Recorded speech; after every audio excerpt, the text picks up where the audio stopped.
Maraming salamat po. Tayo po ngayon ay papatuloy muli sa ating pag-aaral sa ating daily devotion at Isaiah 60. At tayo nga po ay nasa verses 15 and 16. Pero bago po tayo magpatuloy, tayo po muna ay sama-samang manalangin. Panginoon, maraming salamat po. Tunay kang dakila sa buhay namin, Panginoon, na ikaw ay patuloy na biyaya. Ang bayaya mo ng buhay, kalakasan, karunungan. Naway ang gabing ito ay ikaw ang mapapurihan at maitaas, ikaw ang makilala ng buong sanlibutan. Panginoon, dalangin po namin na makasama namin ang mga kapatid namin sa online at sabay-sabay kami matuto at makita ang kabutihan mo, ang kadakilaan mo sa pag-aaral na ito. Naway ang pag-aaral na ito, Panginoon, ay samahan mo kami. Ikaw ang manguna at ikaw ang aming maitaas. In Jesus' name, Amen. Thank you po. Salamat sa gabing ito. Tayo po ngayon ay magbabalik konting recap lang po sa talata 13 at 14. Kagabi nga po ay natalakay natin yung tinutukoy sa verse 13 and 14 na ayun. Magandang gabi, Brother Edgar. Salamat sa iyong pag-join. Cute lang po, cute lang. Hindi po gwapo. Ayan, so papatuloy mo tayo, no? Yun nga po, sinabi nga po dun sa 13 and 14, at ang kayamanan ng Lebanon ay magiging iyo, sama-samang pagagandahin ang aking sanktuaryo. Sa pamamagitan ng mga kahoy na mahuhusay, tulad ng sipres, pino at iba pa. Upang lalo maging malingning ang aking tahanan.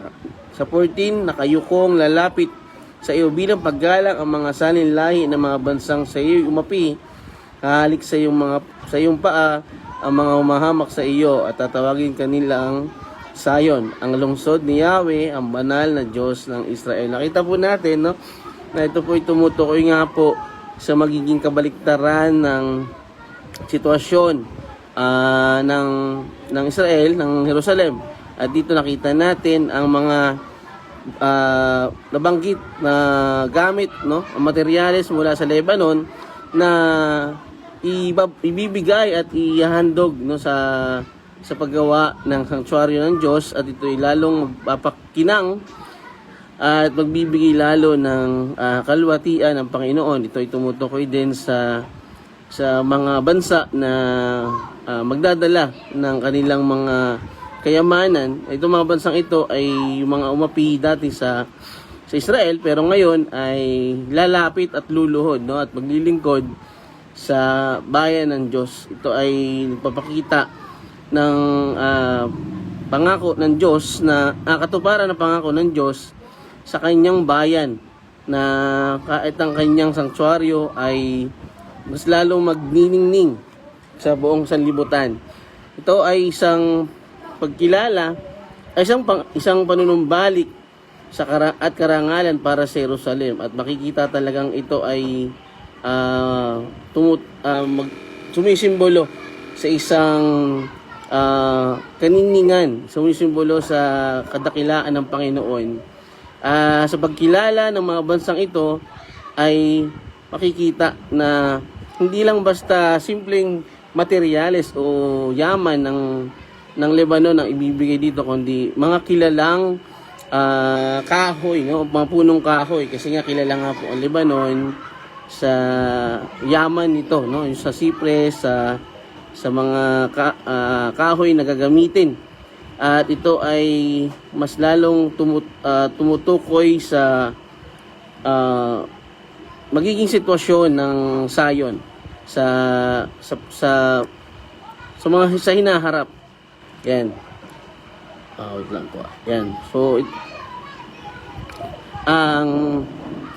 ang bayan ng Diyos ay paglilingkuran at lalapit ang mga bansang kilala na umapi sa kanila, at sa ating mga mananampalataya, tulad ng mga nangahamak, no, sa mga lingkod ng Panginoon, ay ito ay nagpapakita ng proteksyon ng Diyos sa kanyang bayan. At dito ay dadakilain at kikilalanin ng kanyang bayan na magniningning sa buong sanlibutan. Yan. So ito ay paalaala sa lahat ng pangako ng Diyos ay matutupad. Mangyayari ito upang dakilain ng kanyang bayan at ganoon din ang Panginoon. Sa talata 15:16, ito ay magpapatuloy ng pagkilala sa kanyang bayan. Paghandog at paglilingkod.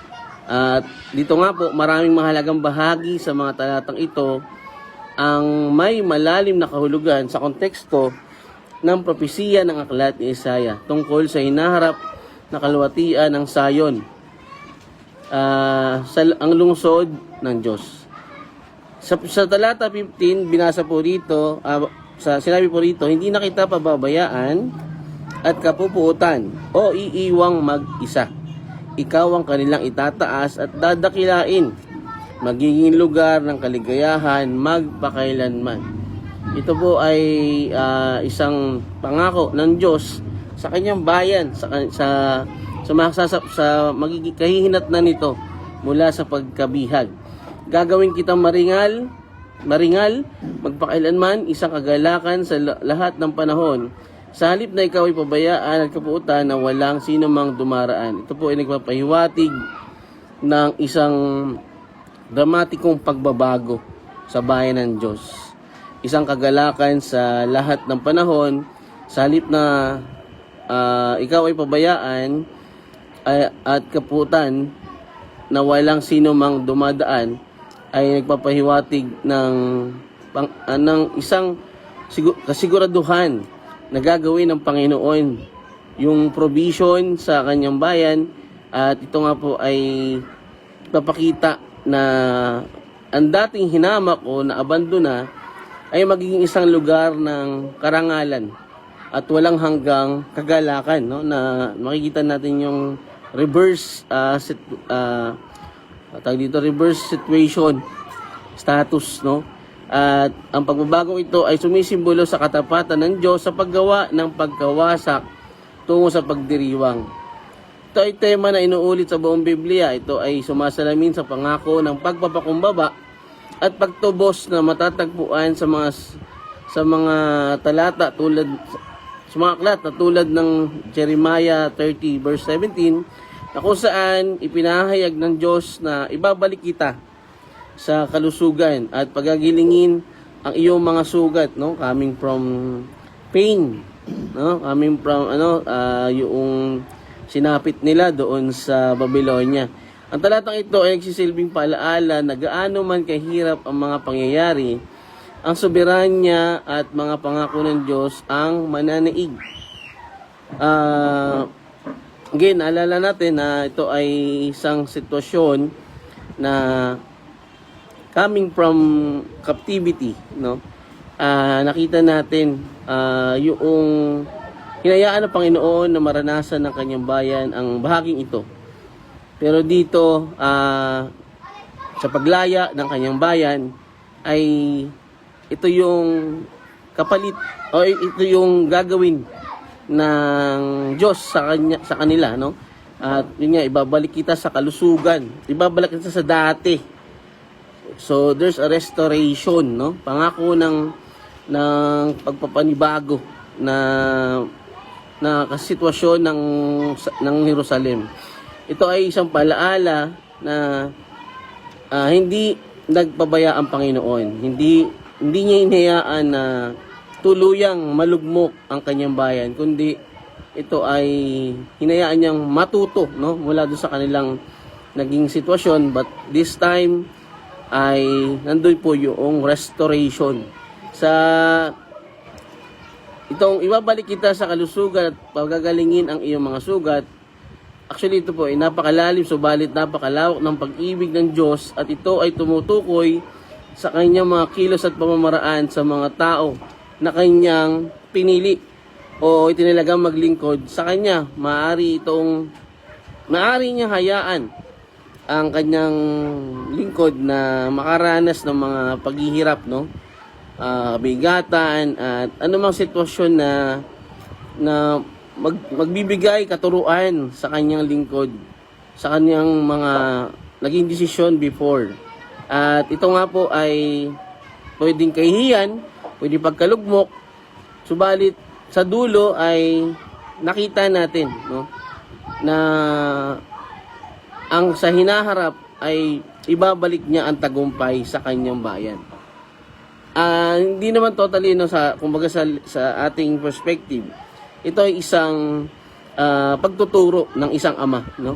Pagtuturo ng isang ama dahil alam niya dito lalago ang kanyang bayan. At ito nga po, no, ang propesiyang ito na pakikinangin ang kanyang bayan ay isang pangako, isang pagtupad ng pangako ng Diyos na hindi niya hayaan na tuluyang mapahamak ang kanyang lingkod, ang kanyang bayan. So ito ay pwede magdulot ng sugat o marka o marka ng kahirapan o scar of difficulties, frustration, and disappointments na maaaring magpabagsak sa tao. Subalit sa dulo ay lilitaw ang layunin ng Diyos, no? Yung pinaka main purpose niya kung bakit niya hinayaan ang bayan niya na maranasan ito, no?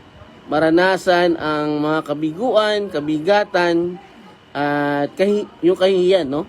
Pero makikita natin sa dulo, lahat ay mauunawaan natin ang tunay na layunin ng puso ng Diyos. There's always growth, no? Growth na minsan hindi maunawaan ng mga tao. Kahit naman sa panahon ngayon, no, ang pagtatama, ang pagtutuwid, ang pagkukorek ay masakit, no? Masakit. Pero yung pain na yon is nagdudulot po yun ng growth or ng gain, no? Kaya may quotation na no pain, no gain, no? Parang sa pagbubuhat po, no? Example sa pagbubuhat ng barbell o sa gym, no?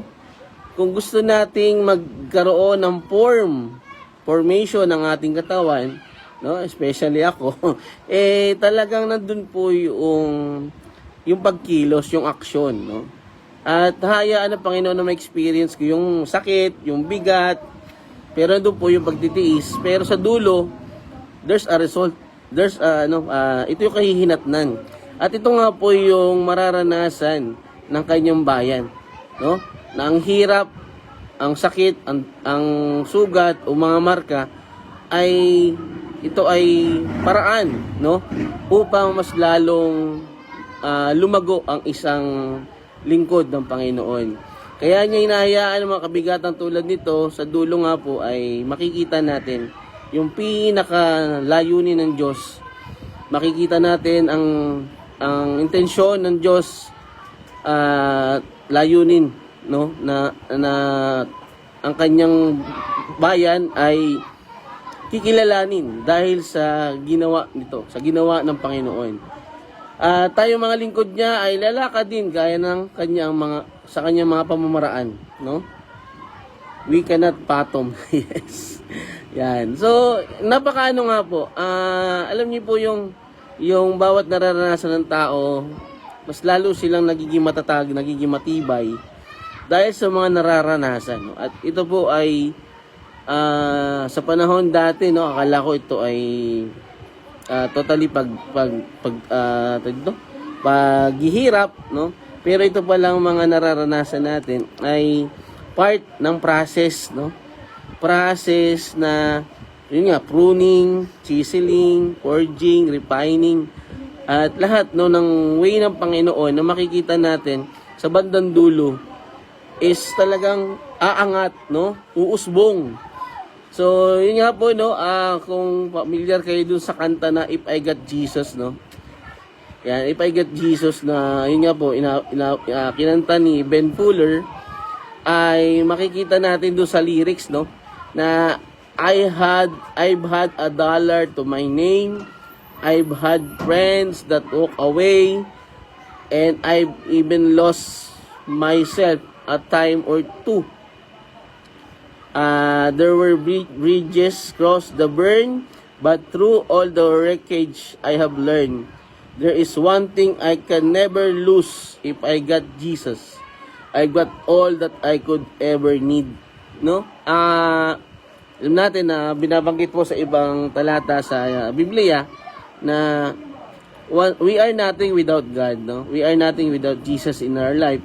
Na sinabi pa niya dito, take the word away from me and I'll be okay if I got Jesus. No? Grabe po yung lyrics na ito.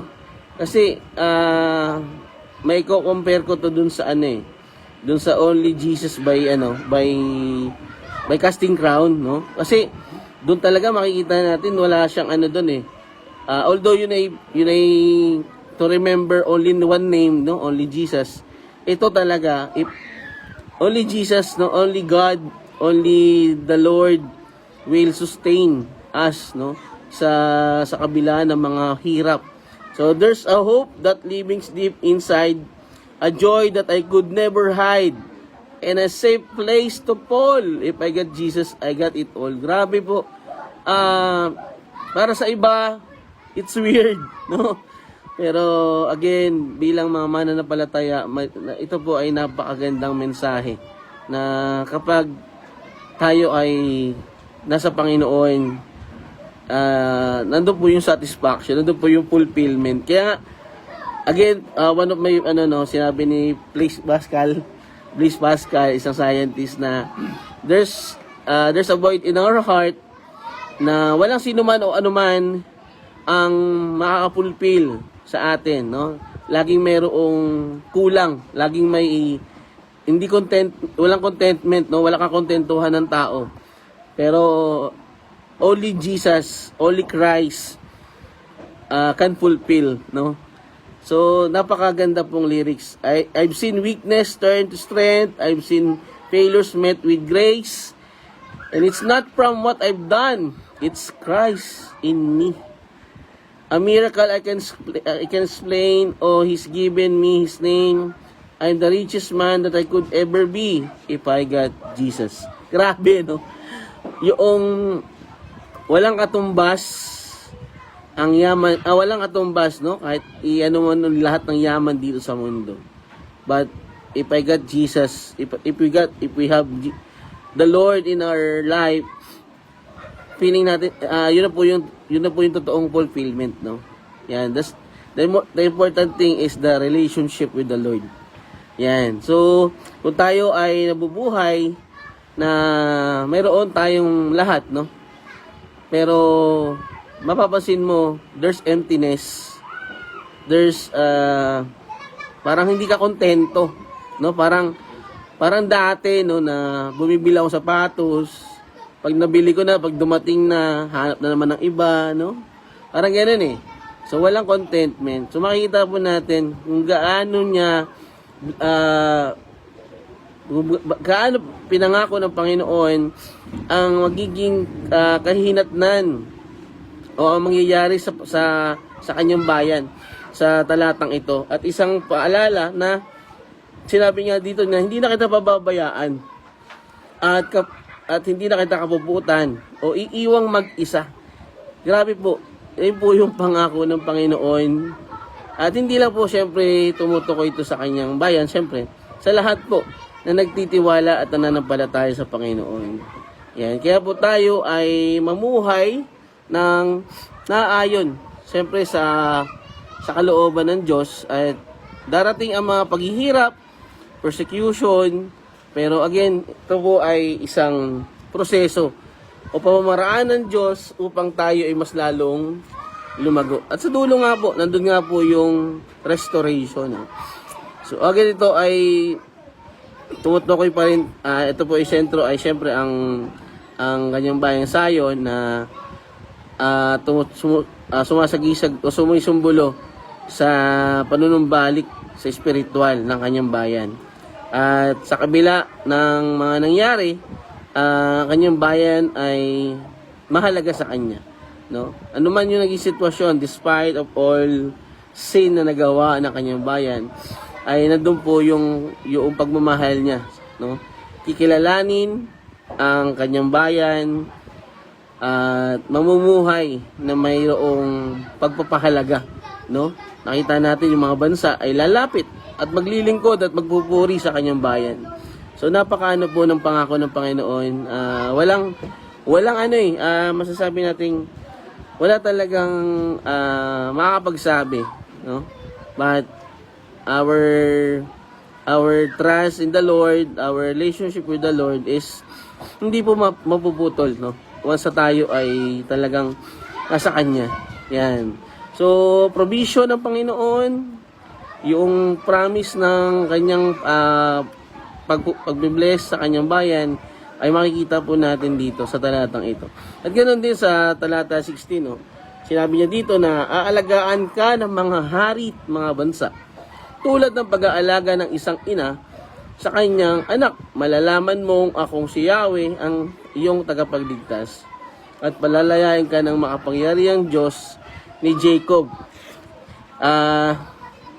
Ito ay nagpapakita ng sitwasyon na ang paglilingkod ng mga hari ay kumbaga ituturing na parang sa madaling salita, baby, no? Talagang nandun po yung pag-aaruga, pag-aalaga, at nakita natin na yung pangako ng Panginoon dito, no, sa darating, sa hinaharap ay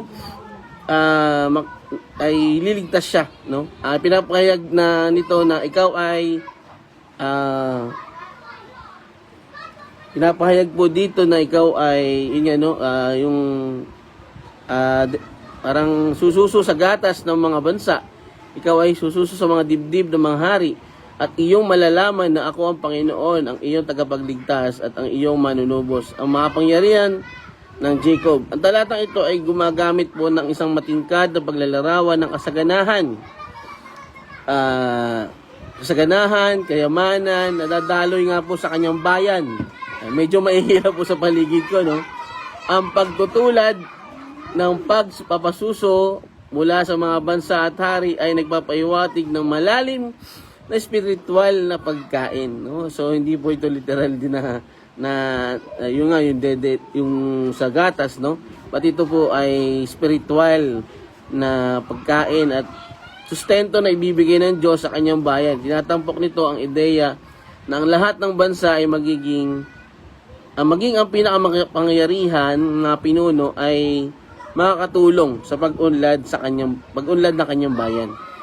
Pag-unlad ng lungsod na pinili ng Diyos na pinapatibay ng konseptong ito na pagkakaisa ng kaharian ng Diyos. Nakita natin, no, from hinahamak, natenga, no, natiwangwang, nasukol, pero ngayon po, nandun po yung pag-aalaga, no, aalagaan sila ng mga kilalang bansa na malalaki, no, makapangyarihan. At ito po ay pangako ng Panginoon. Again, ang Diyos, ang pangako niya ay hindi po napapako, no. Lahat po ay matutupad. So isang nakapakagandang talata na makikita natin ang ugnayan ng Diyos sa kanyang bayan, na hindi niya kailanman ito kailanman pababayaan, kung saan ang mga tao mula sa lahat ng antas ng pamumuhay ay tatawagin niya upang makaibahagi sa kanyang banal na mga pagpapala. Ang ideyang ito ng pagiging inklusibo at banal na probisyon ay inuulit din sa Apokalipsis, no? Na sa verse 21, sa chapter 21, 24 to 26, kung saan binabanggit nito na ang kalwalatian at karangalan ng mga bansang dinadala sa bagong Jerusalem. So binibigyan diin ng mga talatang ito ang tema ng pagpapanumbalik at pagtubos at pangkalahatang banal na pabor. At ito ay nilalarawan nito ang pangkalahatang salaysay sa Biblia, kung saan ang hindi natitinag na pag-ibig at kapangyarihan ng Diyos ay pinapakita sa pamamagitan ng pagbabago ng pagkawasak mula pagkawasak tungo sa kadakilaan. At ito ay isang mensahe ng Diyos na hindi natin ito ay ating pagtitiwalaan, dahil ito nga po ay mangyayari. At ito ay isang pangako ng pagbibigay ng kaniningan sa kanyang bayan pagpupuri ng mga bansa at pag-aaruga dito. Nagsisilbi itong tanglaw ng pag-asa para sa mga mananampalataya na nagpapaalala sa kanila na walang sitwasyon ang higit sa kakayahan ng Diyos na tubusin at ang kanyang mga pangako ay nananatili sa buong panahon. No? Magandang gabi, Sister Ana. Yan, salamat po sa inyo pag-join. Yan, so ito po ay isang paalaala sa atin, no? Makita natin na ang kanyang pangako na hindi na niya pababayaan sa pamagitan ng mga bansang ito na magbibigay lingkod, na maglilingkod sa bayan niya, no? Magsusupply lahat ng pangangailangan ng kanyang bayan ay darating. Ito ay isang panawagan o isang simbolo ng provision ng Panginoon sa kanyang mga lingkod, sa mga totoong nagtitiwala sa kanya, sa totoong mga naghihintay at nananampalataya sa kanya. Sa darating na panahon, ito ay mangyayari, no? Tulad ng mga naging pag-aaral natin sa mga nakaraang talata, marami ang mangyayaring pagbuhos ng paglilingkod sa sayon. Tulad ng pag-aalaga, pagbubuo ng sanktuaryo, pagdadala ng mga gamit o mga yaman ay talagang nandun po yung pagkilos ng Panginoon. Walang hindi kayang gawin ang Diyos, lalo na at sa usaping lingkod niya, no?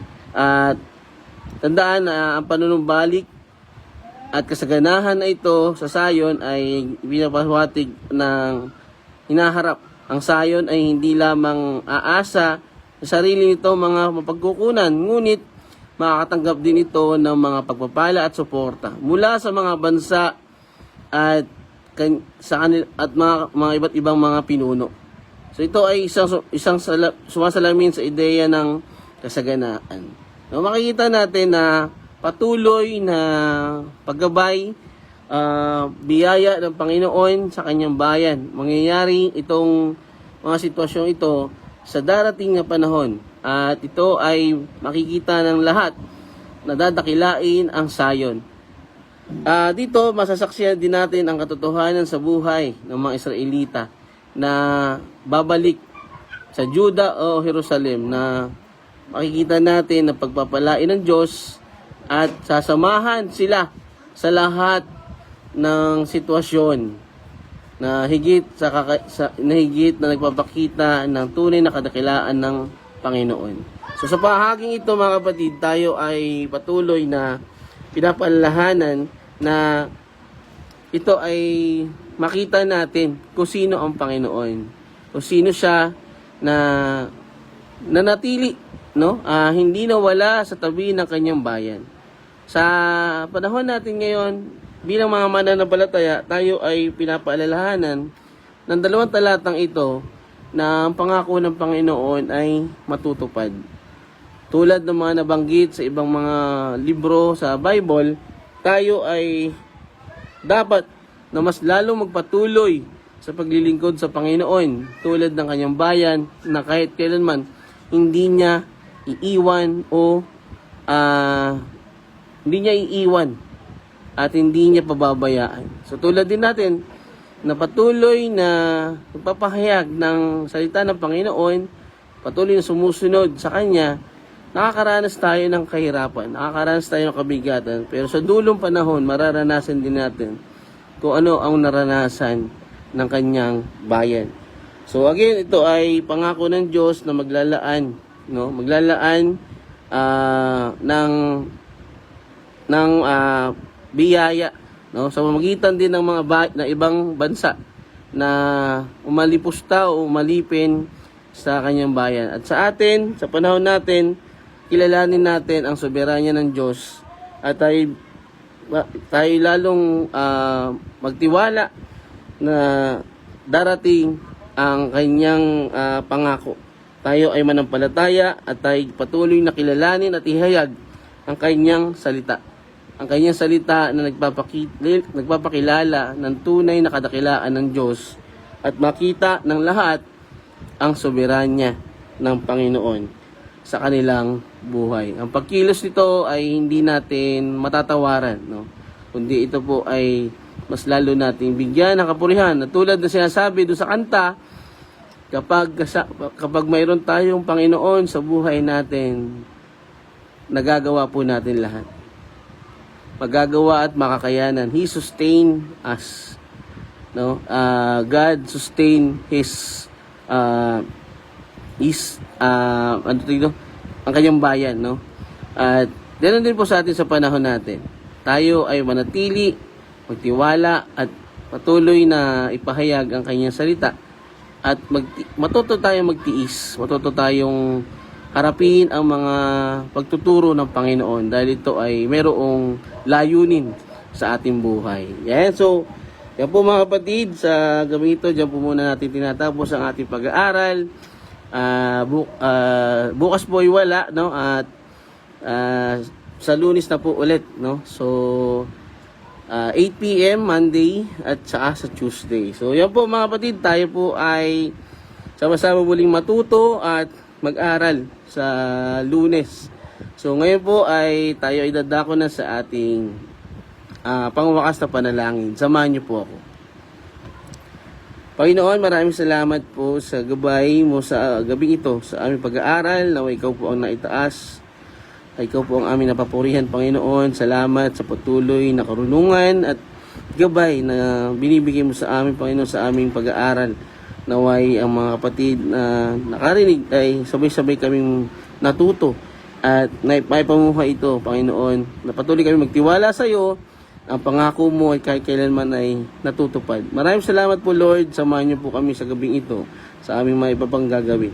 Sa ilawan po ang lahat na papurit parangal. In Jesus' name, Amen. Kaya maraming salamat po, Brother Edgar, Sister Ana. Siyempre kasama ko dito sa church, Pastor Dom, si Princess, at yung mga bata kanina. No? At siyempre si kay Pastor Nanding. Yan. Salamat po. Salamat po. Kita-kita po ulit tayo sa Lunes, alas 8 ng gabi. Sa talata 17 at 18. Salamat po. To God be the glory.